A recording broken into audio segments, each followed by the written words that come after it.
bienvenue à ce Café Conscient du mois de février 2025. Je vous remercie de votre présence et pour ceux qui l'avaient demandé, certains thèmes seront abordés lors de prochains Cafés Conscients, éventuellement d'articles de blog ou de différents podcasts à venir. Aujourd'hui, j'avais envie de vous parler de l'énergie. Alors l'énergie, c'est un grand thème lorsqu'on parle de méthodes de médecine alternative ou diète holistique, etc. Je pensais important de revenir sur des notions relativement fondamentales de qu'est-ce que c'est que l'énergie. À savoir qu'en fait, j'ai envie de vous amener dans cette dimension à la fois du grand, de l'énorme, à savoir l'univers, et ce qu'on vit nous concrètement en tant qu'être humain dans notre corps, parce que notre corps est fait d'énergie, on le sait, mais comment ça se passe et qu'est-ce qui s'y déroule et pourquoi parfois on est dérangé de notre énergie. Je vais vous donner quelques petites astuces au passage de ce direct. J'aimerais bien vous donner ce matin, vous savez, je bois des yogis et souvent il y a des petits messages. C'est assez intéressant le message que j'avais ce matin, à savoir qu'au vu du thème qu'on va aborder, c'était intéressant. Moi, je crois fondamentalement à tout ce qui est en lien avec la vie vient à nous quand on en a besoin. C'est une forme d'énergie, ce qu'on appelle la loi d'attraction. Et aussi de demander les choses où on peut matérialiser, c'est extrêmement intéressant. Donc ce matin dans mon yogiti, c'était le message que j'avais, c'était « C'est en connaissant son moi profond que l'on maîtrise l'inconnu ». Et j'ai trouvé ça extrêmement intéressant, d'autant plus que je suis abonné à un magazine d'information, d'actualité scientifique qui s'appelle Epsilon. Alors je ne sais pas si vous le connaissez, c'est extrêmement intéressant, ils ont des articles très très très chouettes. Et comme vous pouvez le voir, on parle de l'énergie noire dans cet article, et c'est extrêmement intéressant parce que qu'est-ce que c'est que l'énergie noire ?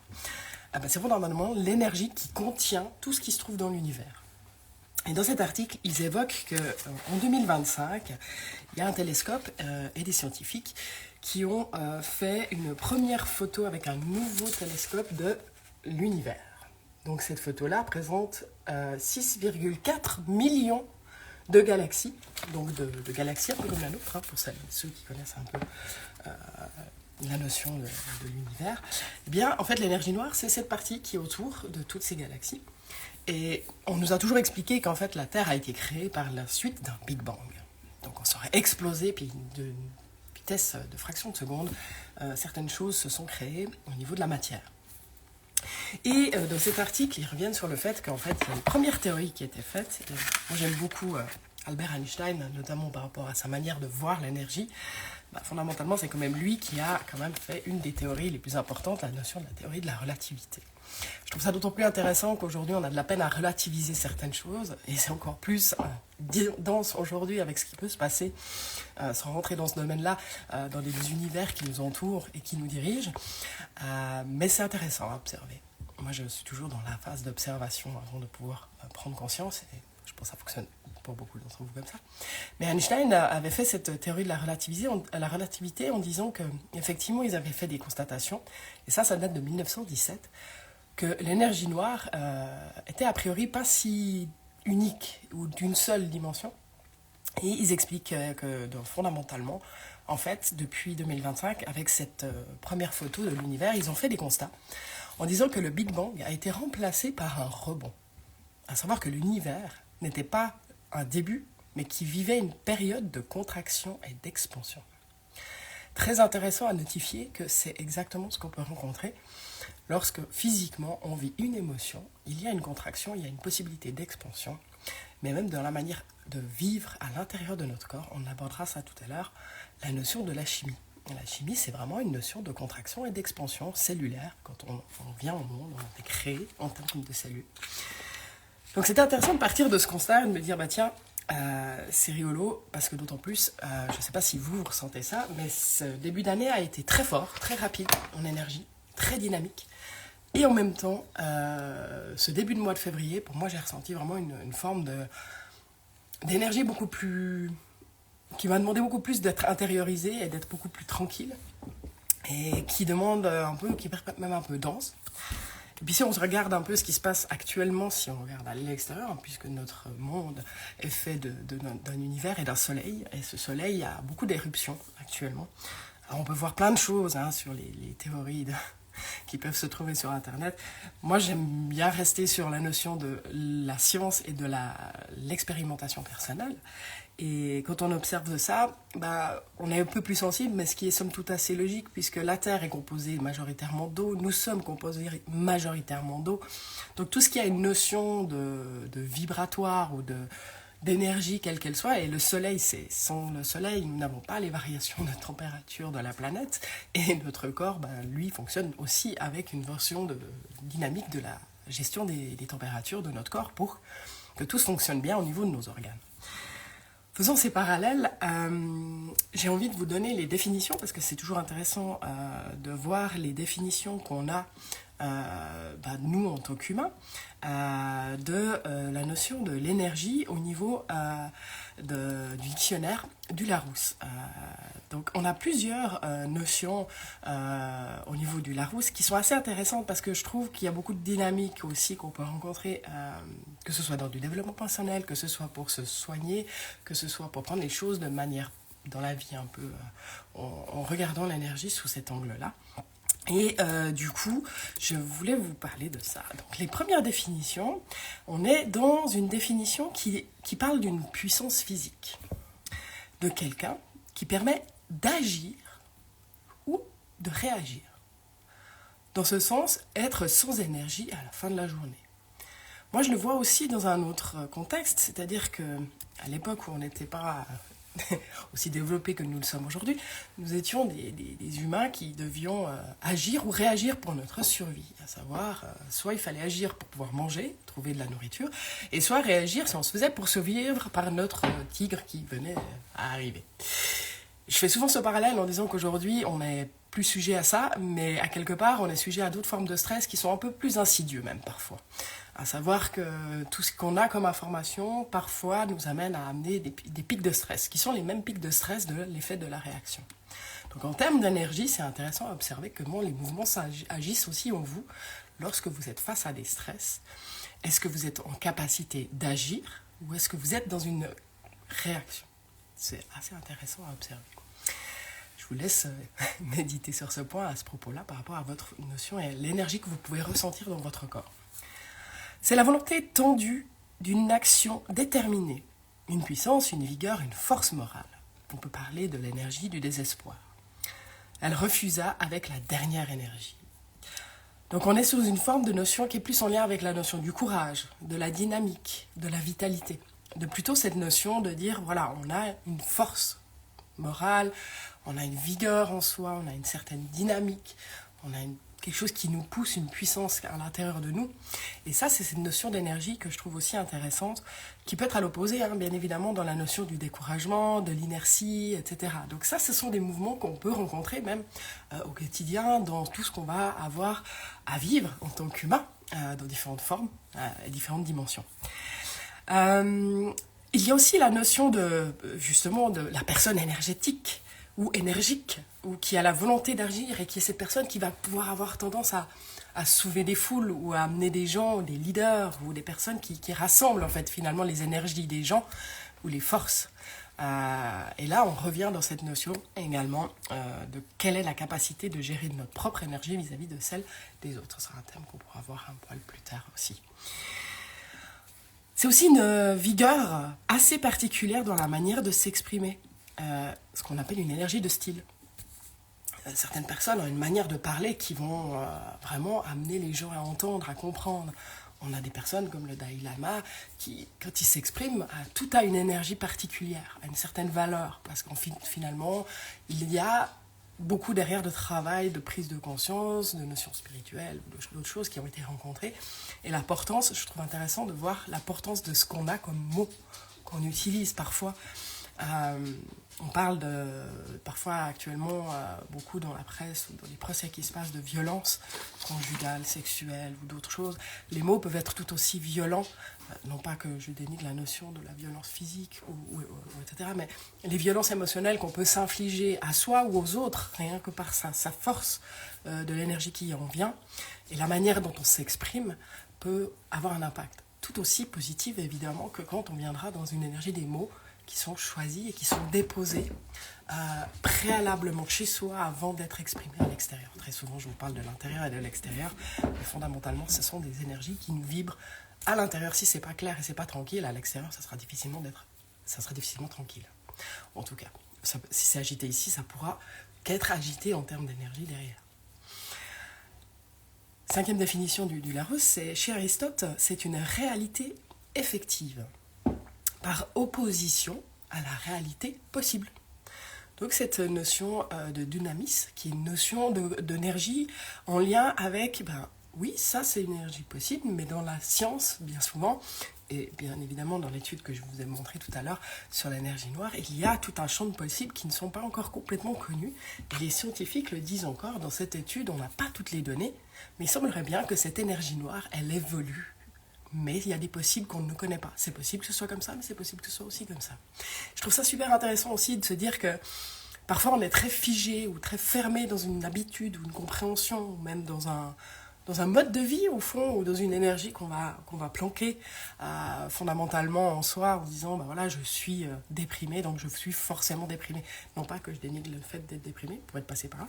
Ce sont des passages très intéressants. C'est qu'on subit des pressions. La dépression, c'est qu'on subit des pressions. Et par conséquent, il y a aussi un champ de possible à l'opposition de ça. C'est-à-dire que c'est aussi là pour vous amener à rencontrer autre chose que les pressions que vous avez l'habitude de subir. Vous n'hésitez pas à interagir si auquel cas je vois qu'il y a quelques petites interactions. Et c'est intéressant d'échanger. Bien souvent, les gens n'osent pas, mais n'hésitez pas. En tout cas, je réponds volontiers s'il y a des échanges qui souhaitent être faits. Au niveau de la grandeur qui caractérise un système physique, gardant la même valeur au cours de toutes les transformations internes du système, la loi de conservation, et exprimant sa capacité à modifier l'état d'autres systèmes avec lesquels il entre en interaction. L'unité, ou ce qu'on appelle le SI, le joule. Et là, on parle autant, je trouve, de la notion de l'énergie elle-même pure, l'énergie électrique, l'énergie alimentaire, on en parlera, de tous ces aspects-là, que même le fonctionnement dans la vie. C'est-à-dire que forcément, seul, on va avoir un fonctionnement, une énergie, mais dès que vous allez rentrer dans une pièce où il y a d'autres personnes avec une autre sorte d'énergie, vous le ressentez directement. Bien souvent, on sent les choses, sauf qu'on ne se notifie pas toujours. Et c'est là où ça devient intéressant. Au niveau du corps humain, là, j'ai terminé les définitions. Moi, je trouve très intéressant de se rappeler que quand bien même on peut parler de spiritualité, quand bien même on peut parler de l'énergie subtile qui nous entoure. Mais avant de pouvoir capter cette énergie subtile, pour moi, c'est essentiel de bien comprendre comment fonctionne notre corps physique, puisque c'est en comprenant notre corps physique, en étant à l'aise dans ce corps physique, qu'on peut gentiment évoluer vers une compréhension des choses plus subtiles. Et quand bien même, on voit les scientifiques qui étudient l'énergie noire, et savez-vous pourquoi elle s'appelle l'énergie noire? Parce qu'en fait, c'est un scientifique qui a voulu qu'on puisse s'intéresser à cela par rapport à tout ce que demandent les études scientifiques, et de donner un nom qui soit court et rapide et clair et qui suscite l'intérêt. C'est assez intéressant de voir que c'est une importance aussi à ce niveau-là. Pour revenir à cette notion de notre corps humain, il y a différentes sortes d'énergie qui existent en fait, fondamentalement. Il y a tout d'abord, la toute première, celle avec laquelle on est créé, c'est l'énergie chimique. Fondamentalement, le lien des cellules qui se créent, qui se rejoignent, qui se transforment, qui se divisent, qui se multiplient et qui deviennent finalement des organes qui développent finalement. D'un embryon se développe ensuite un être humain. Et dans cette énergie chimique, il n'y a pas qu'une seule chose, il y a une multitude de choses qui sont essentielles au niveau du lien des molécules à l'intérieur de notre corps. On peut en parler longuement, si on veut, sur la notion de la nutrition. La nutrition dans le corps est très intéressante parce qu'elle a énormément d'impact sur comment ça se passe à l'intérieur de nous. Et sachant que d'autres formes d'énergie qui sont en lien avec notre fonctionnement physique, et on peut revenir aux définitions d'avant par rapport à la notion des fonctions du corps, mais des fonctions avec les autres qui interagissent, qui du coup se mettent en fonction avec l'extérieur. Mon corps va s'adapter à mon environnement extérieur. Si je sors dehors toute nue, en plein hiver, je risque d'avoir un peu froid. Mon corps risque d'un peu s'adapter. Ces fonctions sont également cette énergie dite thermique. Du coup, c'est le lien qui, en réaction métabolique, se met en route dans notre système et transforme, par la thermie du corps, la température corporelle pour qu'elle soit maintenue à 37 degrés. Pourquoi ? Parce que c'est essentiel que les organes à l'intérieur soient suffisamment au chaud pour fonctionner correctement. Et cette énergie de fonctionnement, si votre nutrition, au niveau de la chimie que vous apportez, qui les aliments vous nourrissent, c'est de l'énergie. Si vous voulez faire du sport, si vous ne vous nourrissez pas, vous n'allez pas avoir de bonnes performances parce que votre corps ne pourra pas éliminer ad aeternum ce qu'il a à l'intérieur de lui. À un moment donné, il y a stop. C'est un peu comme une voiture, fondamentalement, qu'elle soit électrique ou avec de l'essence. Si vous ne remplissez pas correctement ou pas suffisamment, à un moment donné, ça ne pourra plus utiliser de l'énergie physique. Donc, cette énergie physique, je fais le parallèle, c'est celle qui est justement liée aux muscles. C'est la mécanique, c'est une énergie qui permet de mettre en mouvement. À chaque fois que je lève mon bras ou que je fais un mouvement, je demande à mon corps un certain nombre de doses d'énergie nécessaires pour pouvoir faire fonctionner mes muscles.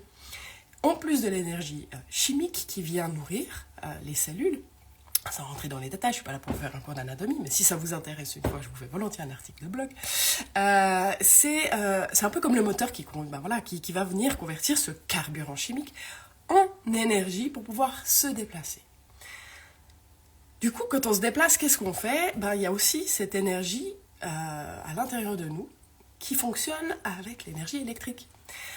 Moi, j'aime bien, quand je fais des soins énergétiques pour expliquer aussi aux enfants, ou même parfois aux adultes, la notion d'énergie. J'ai une petite boule d'énergie où il y a 2 petits capteurs dessus, électriques, somme toute, du métal avec un autre métal, puis dedans, il y a une petite ampoule, le principe même de la mise en lumière d'une ampoule. Et chacun met un doigt dessus et on se donne la main. Et dès qu'on se donne la main, la lumière, elle s'allume. Donc, forcément, on se dit, tiens, c'est marrant, on comprend, du coup, on peut comprendre, parce que bien souvent, l'humain a besoin de cette compréhension, de dire, ok, l'énergie électrique, elle passe à travers le corps. Mais comment ? Comment elle passe, cette énergie ? Vous avez déjà vu, quand vous mettez des vêtements qui sont électrostatiques, que vos cheveux bougent et se restent suspendus, comme là. Vous voyez, hop, j'ai un peu d'électricité avec mes vêtements. Eh bien, ça, c'est l'extérieur. Mais à l'intérieur de notre corps fonctionnent toutes les impulsions électriques issues du système nerveux. Donc imaginez-vous bien, quand on est dans des situations de stress intense et que notre système nerveux, c'est son job de gérer un peu les signaux électriques essentiels à la transmission d'informations. Si on revient à ce que j'ai dit tout à l'heure, c'est-à-dire qu'à l'époque, on devait courir parce qu'on avait un loup ou un tigre qui nous courait après, c'était un facteur de réaction rapide, et puis là, tous les systèmes devaient se mettre à fond pour pouvoir survivre. Aujourd'hui, le système de stress est un peu différent, quand bien même il implique des montées en pic de stress bien plus élevées parfois. Et c'est notre système nerveux qui un petit peu impacte cela, mais est impacté aussi. La coordination musculaire, elle est aussi liée à ça. Le rythme cardiaque est lié à ça. Les impulsions qui permettent au cœur de battre. C'est le muscle, certes, qui fait le travail pour éjecter le sang. À l'intérieur rentre le sang et ensuite il repart, puisqu'en fait on n'est fait que de circuits à ce niveau-là.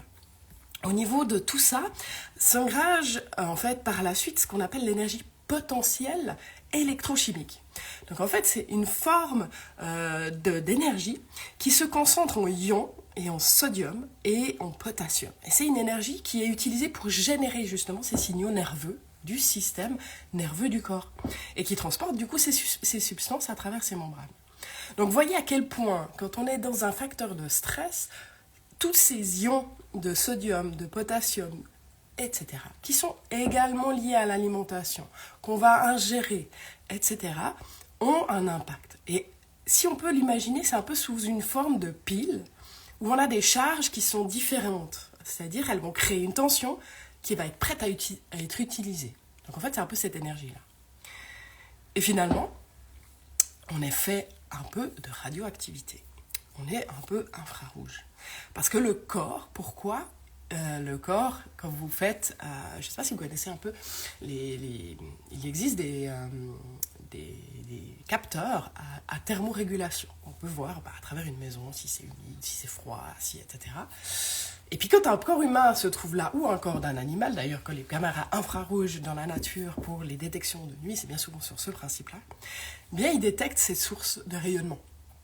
Et c'est tout cet rayonnement-là, c'est en fait le fonctionnement de la thermorégulation de notre corps qui émet cette notion d'énergie, entre guillemets, vibratoire infrarouge. C'est de la science, fondamentalement. C'est pour ça que les caméras thermiques détectent cette chaleur. Et finalement, on est fait aussi de l'énergie sonore. L'énergie sonore, c'est celle qui émet nos voix. Comment on reconnaît une voix à travers tant d'autres? Comment on fait qu'on entend? Pourquoi on serait doté d'oreilles si on n'était pas dans la capacité d'entendre le son? Et cette énergie, eh bien, elle est produite par effectivement la parole, par les battements de nos cœurs. On a tous un battement de cœur, mais pas le même, pas forcément au même rythme, pas à la même fréquence. Bien sûr, il y a des fréquences scientifiques qui vont quand même vous dire c'est un peu haut quand même par rapport à votre corpulence, votre sexe, etc. Les vibrations des cordes vocales, les chanteurs ou les chanteuses, ou même si vous avez de manière amateur fait de votre voix un outil pour pouvoir faire des discussions, des séminaires, des conférences, ou même simplement parler en public, c'est extrêmement intéressant. On a tous une sonorité différente. Et c'est ce qui fait qu'on est tous des êtres uniques. Et je le dis à chaque fois, ne vous comparez pas, puisque personne ne peut se comparer, on est tous uniques. Et c'est ça qui fait la magie de l'être humain. Et donc voilà, ça c'est un peu la base de la nature de l'énergie. Notre corps déjà, imaginez-vous ce que notre corps recèle comme précieux outil de détection, de compréhension, de sensation avec l'intérieur et en lien direct avec l'extérieur. C'est fascinant finalement de se rendre compte à quel point on est une merveille d'ingénierie énergétique. Donc j'ai envie de revenir sur ce point-là. Déjà, on peut parler des corps qui sont autour du corps, bien sûr. On peut travailler là-dessus et généralement quand je fais un travail énergétique en séance, c'est quelque chose qui est détecté et ressenti par la personne, rien que parce que déjà elle prend le temps de s'arrêter et de l'observer, donc c'est déjà très différent et moi j'aime bien accompagner la personne à comprendre cet effet-là. Mais c'est aussi de comprendre que en ressenti, bien souvent il y a des choses qui nous touchent aussi. Si on prend l'énergie pour le corps, pour revenir à quelque chose de fondamental aussi, certes, on doit nourrir le corps de nourriture, mais on doit aussi le nourrir de calme, de tranquillité, de silence, d'arrêt. C'est pas inutile. Le sommeil, c'est s'arrêter. C'est le corps qui se met à l'arrêt pour justement mettre en pause certaines parties du corps, notamment notre cerveau en partie quand même. Il est quand même en activité pendant qu'on dort, mais à un autre niveau de vigilance. C'est intéressant de voir que tout ça, ce sont ce que vous êtes fait, ce dont vous êtes fait. J'aime bien dire aussi, par rapport à tout ce qu'on vient de dire, c'est fondamentalement des choses qui sont en lien avec la nature de l'être humain, de sa composition. L'énergie, c'est une forme de fonction, on l'a vu, c'est une fonctionnalité pour avancer, pour se déplacer, pour être en action, pour réagir, pour vivre, pour digérer, pour être humain. Et simplement de pouvoir se retrouver dans une dynamique de mouvement. Parce que l'être humain est mouvement. Et le mouvement, c'est aussi ce qui nous met vers quoi on veut avancer ou pas. Pourquoi je suis dans l'inertie, etc. Regardez les animaux aussi dans la nature. Nous, on a de la chance, on va au supermarché, on ouvre la porte du supermarché, on fait nos courses, on remplit notre frigo, c'est génial. Les animaux, quand ils sont dans la nature, si vous faites un peu d'observation de la nature, vous verrez qu'ils calculeront à chaque fois le temps nécessaire, le besoin en énergie pour pouvoir acquérir, certes, de la nourriture, mais même s'ils sont en phase de faim et qu'ils sont affaiblis, ils vont calculer le risque, le besoin d'énergie. Et c'est intéressant de se rendre compte que, moi j'aime bien dire aux gens, mais quelle est l'énergie que je mets réellement dans ce que je suis en train de vivre? À quel point je lui donne de l'attention? À quel point j'investis de l'énergie, de trop ou de plus, dans ce que je suis en train de vivre. À savoir que notre énergie, on peut parler de ça aussi. Il faut voir aussi le retour sur investissement. Est-ce que ça va vaut la peine de toujours tout donner aux autres, mais de jamais rien recevoir en retour? Alors je vous ramène à ça, à mon dernier café conscient, si vous voulez observer la notion de donner et recevoir du mois précédent. Mais cette notion-là est très importante. Dans la notion de l'énergie, on parle souvent de protéger son énergie, de comment je peux être moins impacté par l'énergie des autres. Je vais être très claire, commencez par déjà comprendre comment fonctionne votre énergie, dans votre sentiment de ressenti dans votre corps, quels sont les impacts de l'extérieur, pourquoi ça vient vous toucher, et quelle est la raison fondamentale qu'il y a derrière dans votre besoin. Souvent, on met l'extérieur comme étant le responsable de l'énergie qu'on va ressentir. Oui, c'est sûr qu'actuellement, si on se réfère à ce qui sont les énergies de l'extérieur, c'est particulièrement intense. Mais en même temps, pour moi, ça reste quelque chose qu'on est dans l'enseignement, à savoir que l'intensité qui viendra vous percuter, c'est à quel point vous êtes intense vous-même avec vous-même. Si on est un peu curieux, puis qu'on commence un peu à explorer, plutôt que d'être dans peut-être parfois un peu trop de fatalité ou d'impression de dire, de toujours anticiper le au cas où, et je suis très formellement initiée de par mon précédent métier dans les assurances et la gestion des risques, où à un moment donné, je le fais encore aujourd'hui. Et après, je me rends juste compte que parfois, c'est intéressant de voir pourquoi il faut que j'anticipe cela. Pourquoi j'ai besoin d'observer et de dire, ok, bien souvent c'est parce que derrière il y a une peur, bien souvent c'est parce que derrière il y a une émotion liée à ça ou une mauvaise expérience. Et après, revenons à ce qu'on a dit au début de ce café conscient où je vous parlais de la notion du champ des possibles. L'énergie, c'est aussi un champ des possibles. Et cette ouverture à ça permet aussi de se rendre compte, de prendre les choses avec un peu de distance et de réflexion sur ce qu'on est en train de vivre. Un peu de pas de recul. Comme l'animal, de dire, ok, est-ce que je veux mettre autant d'énergie là-dedans? C'est aussi nourrir ça. C'est-à-dire que je suis en train de préparer d'ailleurs un article là-dessus.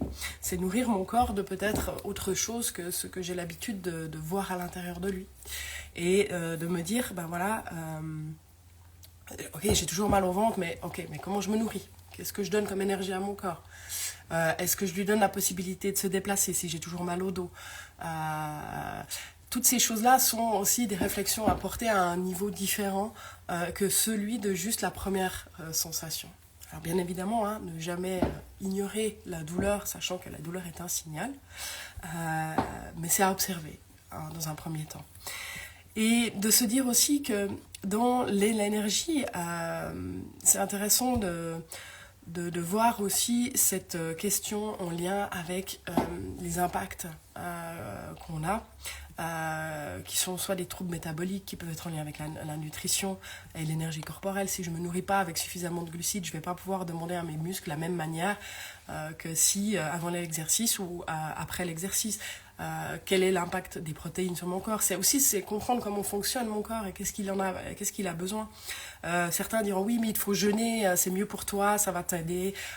Faux. Pas tous les métabolismes sont capables de faire du jeûne. Par exemple, moi j'ai fait le test et en même temps je me suis rapidement rendu compte que ce n'est pas du tout quelque chose qui est bon pour mon métabolisme. Bien au contraire. Et donc il y a à mettre toujours les choses sous l'angle de votre propre autorité. Méfiez-vous de tout ce qu'on va vous donner comme info étant quelque chose de absolument la seule et unique vérité. Je rencontre malheureusement parfois des gens qui me disent « Ah, mais je viendrais bien en séance avec toi, mais en fait, je ne peux pas, je suis déjà en traitement avec tel ou tel. Et cette personne, cette thérapeute m'a dit qu'il faut surtout pas que je fasse autre chose à côté. » C'est pas possible, l'univers ne fonctionne pas comme ça. Les énergies sont toutes entremêlées, liées, complétées. Regardez même au niveau de la galaxie, il y a de l'énergie entre les différentes galaxies entre elles qui gère ça et qui est souple, qui bouge, qui change, qui va d'un endroit à un autre. Et ça, c'est la même chose au niveau de notre propre façon de ressentir les choses et de sentir si c'est ok ou c'est pas ok, quel est l'élan, quel est le besoin là derrière. Dans cette dernière partie de Café Conscient, j'aimerais aborder aussi ça, où cette notion, beaucoup de gens parlent de protéger son énergie, de faire attention aux mauvaises ondes et aux gens qui nous entourent, etc.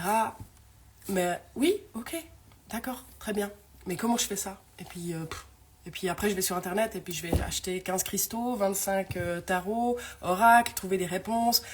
Vous ne faites que chercher à l'extérieur une réponse qui se trouve à l'intérieur. Et la première des ressources que vous avez dans votre énergie et dans la notion de protéger votre énergie, c'est d'être en adéquation avec la réalité de votre besoin, premièrement physique. Si je suis fatiguée, pourquoi je vais m'imposer d'aller voir des gens qui vont me fatiguer et me déposer toutes leurs mauvaises énergies, entre guillemets, hein, parce qu'au fond, c'est la manière dont je le perçois. Si moi, je suis tranquille et posée chez moi, ça n'impactera pas. La manière de pouvoir être en compréhension de ce qui vient m'impacter, c'est aussi de sentir, ok, je sens que là, ça ne me convient pas. Ça me génère une émotion. Une émotion, c'est une énergie aussi. Rappelez-vous, hein, j'en ai parlé également récemment, où je pratique également les ateliers émotions qui vous permettent de comprendre ces liens derrière l'émotion de source qui est derrière. On peut se protéger d'une multitude de manières. Bien sûr, quand il fait froid, je vais mettre des couches de pull. Mais mon corps, il sait aussi gérer la température. Pourquoi certaines personnes qui vont se baigner dans des lacs très froids, alors je mets un veto là-dessus, faites attention, hein, si vous voulez le faire, faites-le de manière très progressive et observez, et surtout si vous avez des problèmes cardiovasculaires, vous ne le faites pas. Mais soyez attentifs, ou faites des progressions. C'est un peu comme tout, en fait. Dans la vie, on n'apprend pas à sauter sur un vélo et on fait directement le Tour de France. Il y a tout un impact. Votre énergie, comprenez-la déjà chez vous avant de voir qu'à l'extérieur, c'est un problème. Et j'aime bien dire que notre énergie, on peut apprendre à la connaître, on peut utiliser des outils, bien évidemment. On parlera de pendules, on parlera d'un certain nombre d'autres choses. Ce n'est autre qu'une extension de votre corps. Cette capacité à ressentir et à sentir, on l'a tous. C'est juste qu'on a oublié de l'utiliser puisqu'on n'est plus en étant confronté à la nature. Albert Einstein le disait très bien, hein, lui il parlait de physique et finalement il a dit des phrases très simples comme celle « Regardez profondément dans la nature et vous comprendrez tout ». C'est une phrase moi qui me guide depuis très longtemps. Moi je suis fascinée par l'observation de la nature et de comment ça fonctionne. Et on est fait de ça, on vient de là, jusqu'à preuve du contraire, en tout cas en termes de science, on est issu de tout ça. Et imaginez-vous qu'on est issu d'une phase, entre guillemets, lumineuse de l'univers, qui a créé des particules qui se sont assemblées, et l'univers a été, entre guillemets, créé de cette manière, en grand, et sur un principe, comme on l'a dit tout à l'heure, avec un effet de rebond, a priori, en lien avec la contraction et l'expansion. Et comment se passe une naissance? Comment se passe l'arrivée d'un enfant? Comment est créé un enfant? Eh bien, on est créé de la même manière. Et je trouve ça fascinant de se dire que du micro au macro, ça fonctionne de la même manière. Pourquoi on voudrait faire différemment? Voilà. Parfois, l'être humain il bien se compliquer. Quand bien même, on est aussi dans cette envie de comprendre. Et je vais vous apporter quelques autres informations. Alors après, c'est comme je dis, certaines choses sont à prendre avec tout ce qu'on a de nos propres aspects de croyances, à remettre en question ou pas, à apprendre avec ce qui est important pour vous. Dans des personnes qu'on m'a amené à lire, c'est une personne qui peut paraître comme un gros, mais qui a des très bonnes informations et très liées, entre guillemets, pas un gros, mais moi je trouve ça extrêmement intéressant. C'est Aharam Mikhail Ivanov, qui était quand même principalement axé sur les notions de principes de yoga. Mais il a écrit un certain nombre de livres sur la notion de la conscience et en lien avec les sources de vie. Alors lui, il parle beaucoup de sources de vie divines, à chacun son lien de foi ou non. Pour ma part, j'ai plus une croyance en lien avec ce qui est en lien avec la science et la notion des fonctionnements des lumières, mais la foi est un grand facteur également de vieillissement de l'être humain. Alors, si vous ne l'avez pas vu, je vous invite à aller sur Netflix. Il y a un reportage fascinant sur, j'ai plus le nom par cœur, mais c'est sur comment vieillissent les personnes qui ont plus de 100 ans dans le monde. Et c'est extrêmement intéressant. Il y a plusieurs choses qui rentrent en ligne de compte, mais la foi en fait partie. Et d'avoir des foi sur les choses qui peuvent parfois nous dépasser, nous permettent aussi de nous ramener à un état d'humilité. Donc pour en revenir à ce que disait dans ce livre, c'est à l'origine de l'univers la lumière, et j'ai pris un passage qui est intéressant. Notre pouvoir de créer la lumière. Essayez de comprendre l'importance du travail avec la lumière. Si vous n'obtenez pas encore des résultats, c'est que vous êtes resté trop longtemps loin d'elle. Tellement d'éléments opaques se sont accumulés en vous qu'elle ne peut plus traverser. Elle se heurte à des parois trop épaisses. Il faut que vous l'aidiez à se frayer un chemin. C'est en purifiant vos pensées, vos sentiments, vos désirs, que vous rendrez les parois de votre être de plus en plus minces et transparentes, jusqu'au jour où vous serez capable de créer vous-même la lumière. Donc, j'aime bien cette notion-là, où on parle de notion de créer la lumière. Alors, voilà, on ne va pas se transformer en un faisceau lumineux, mais quand bien même, la notion de mettre de la lumière sur les choses est aussi assez intéressante. Au niveau des enseignements, il y a des milliers d'années que les grands rishis de l'Inde ont découvert ce qu'on pourrait appeler l'anatomie et la physiologie spirituelle de l'être humain. Ils enseignent qu'à l'intérieur de sa colonne vertébrale, dans la moelle épinière, se trouvent 3 canaux de nature éthérique. Au centre, Sushumna, et à gauche, Ida, et à droite, Pingala. Par des postures appropriées, des exercices de respiration, de concentration, de méditation, le yogi parvient à réveiller la force qui sommeille dans le chakra Muladhara, situé à la base de la colonne vertébrale. Cette force, appelée le serpent Kundalini, s'élève dans le canal Sushumna et passe à travers les chakras, les différents chakras que vous connaissez. Ensuite, voilà, vous avez le tableau des chakras. Donc, cette énergie vitale, qui est dans les croyances des chakras de l'Inde, on peut les croiser également avec la médecine plus chinoise, qui elle va parler des méridiens, qui sont des zones, effectivement, en lien de points d'acupression, et qui ont été prouvés scientifiquement il n'y a pas si longtemps, alors que ce sont des enseignements millénaires. Au niveau de la tradition occidentale, on trouve des traces de cette science par la caducée d'Hermès, par exemple, qui est aujourd'hui l'emblème des médecins et des pharmaciens, dont la véritable signification s'est à peu près perdue. Je pense que vous l'avez peut-être déjà tous vu, ce signe. Et je trouve intéressant parce qu'il explique qu'en fait, le bâton représente le canal central et les 2 serpents représentent les 2 courants, Ida et Pingala, qui circulent de part et d'autre. En réalité, il n'y a pas 2 serpents enroulés autour du bâton, mais un seul, qui est polarisé en positif et négatif. Très intéressant cette notion de polarité. Dans l'énergie, il y a toujours ce qu'on appelle des plus et des moins, et c'est le même principe qu'on peut expliquer d'une pile électrique. Vous savez, toujours un plus et un moins, si vous ne mettez pas dans le bon sens, ça ne marchera pas. Et ça, c'est le principe de passage, de transmission de l'énergie. Et les polarités, quand vous êtes, j'aime bien dire aux gens, si vous avez la capacité de descendre très profondément dans une zone, vous avez la capacité de remonter du même état.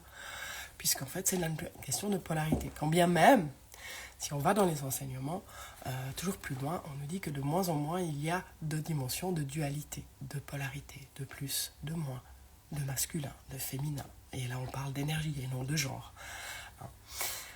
Donc, je trouvais assez intéressant de voir que de ce côté-là, il y a différents plans, différentes choses qu'on peut comprendre et voir, et qui viennent de différentes choses qui sont issues de notre monde d'aujourd'hui.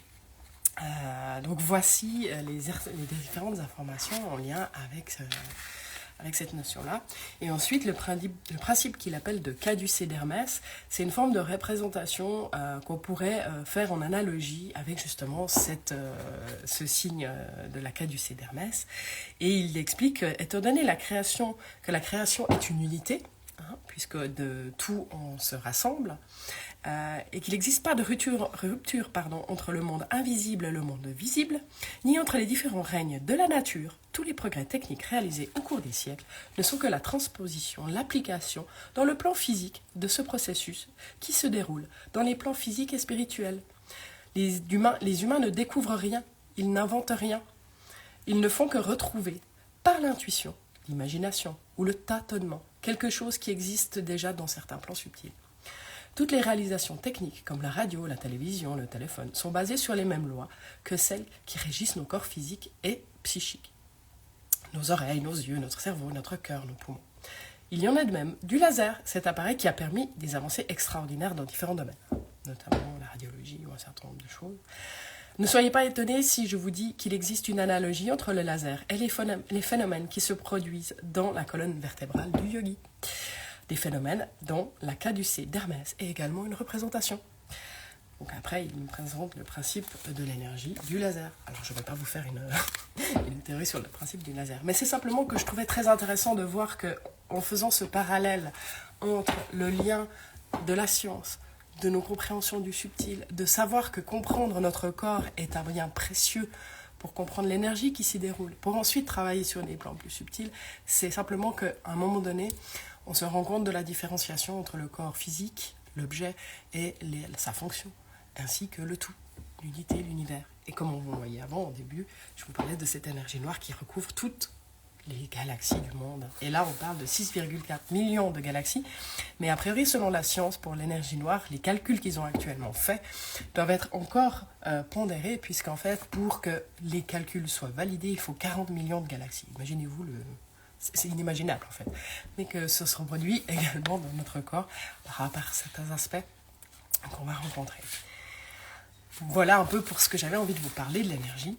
Si vous êtes intéressé à avoir plus d'informations, si vous souhaitez pouvoir contacter un peu mieux votre corps et les énergies qui s'y passent, j'ai un prochain atelier corps qui sera dans le courant du mois.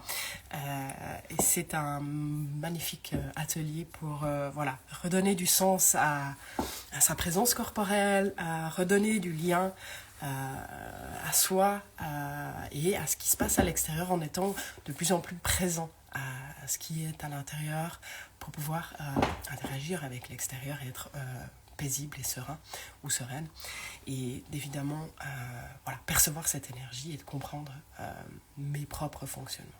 Voilà. Pour terminer, je vous propose une méditation entre guillemets, méditation avec une guidance qui vous donne des informations que je trouve assez chouettes sur la façon de méditer. Méditant depuis plusieurs années, on rencontre quand même beaucoup de choses différentes. Et si on débute la méditation, parfois d'avoir certaines directions, ça peut aider. C'est sur la base le livre de Deepak Chopra pour percevoir le troisième secret. Donc, cette méditation est sur la base de toute expérience qui vous met en contact avec le niveau silencieux de la conscience, peut être appelé méditation. Vous avez peut-être trouvé spontanément un moyen de faire l'expérience d'une profonde tranquillité dans votre esprit.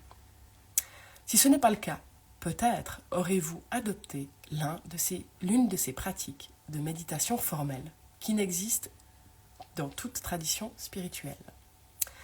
Le plus simple est peut-être la méditation sur la respiration. Après avoir pris vos dispositions pour ne pas être dérangé, asseyez-vous, fermez les yeux dans une pièce faiblement éclairée. Gardez les yeux fermés pendant quelques minutes, puis prenez conscience de votre respiration. Laissez votre attention suivre votre souffle tandis qu'il entre doucement naturellement. Faites la même chose quand il sort. N'essayez pas de respirer sur un certain rythme, ni de rendre votre souffle profond ou superficiel. En suivant votre souffle, vous vous alignez sur la connexion corps-esprit. La coordination subtile de la pensée et du prana, l'énergie subtile contenue dans le souffle. Certaines personnes ont plus de facilité à rester attentives à leur souffle, si elles répètent un son, une syllabe pour l'exprimer, une pour l'inspiration.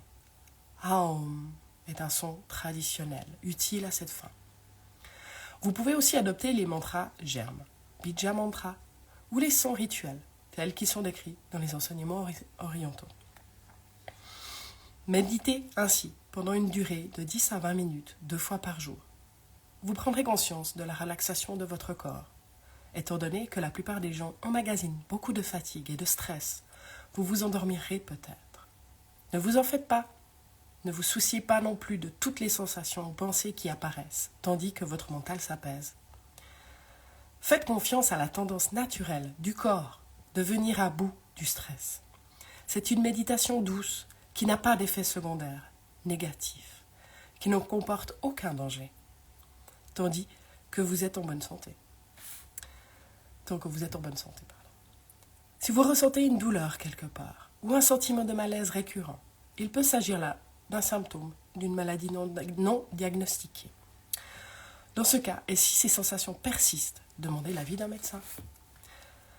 L'effet relaxant continuera, mais vous commencerez aussi à remarquer que vous êtes plus conscient ou consciente de vous-même. Vous pouvez avoir une intuition ou une inspiration soudaine. Vous pouvez commencer à vous sentir plus centré. Vous aurez peut-être aussi des poussées soudaines d'énergie et de lucidité. Ces effets varient d'une personne à une autre. Aussi, restez ouvert à tout ce qui arrive. Le dessein de la méditation est cependant le même pour tous. Apprendre à se mettre en rapport avec la conscience même, le niveau d'expérience le plus pur. Voilà pour aujourd'hui. Je vous remercie. J'espère que cette café conscience sur l'énergie vous a apporté un certain nombre de choses.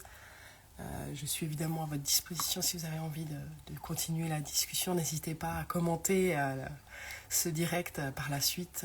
C'est toujours apprécié d'avoir vos retours.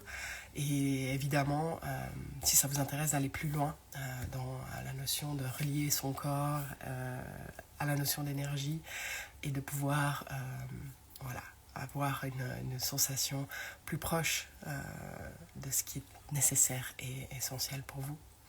Voilà, je vous souhaite une très belle journée et je vous dis à bientôt, au mois prochain, en tout cas pour un café conscient ou ultérieurement pour une séance ou un accompagnement ou une méditation et parole un mardi soir. N'hésitez pas et je suis à votre disposition. Belle journée à vous!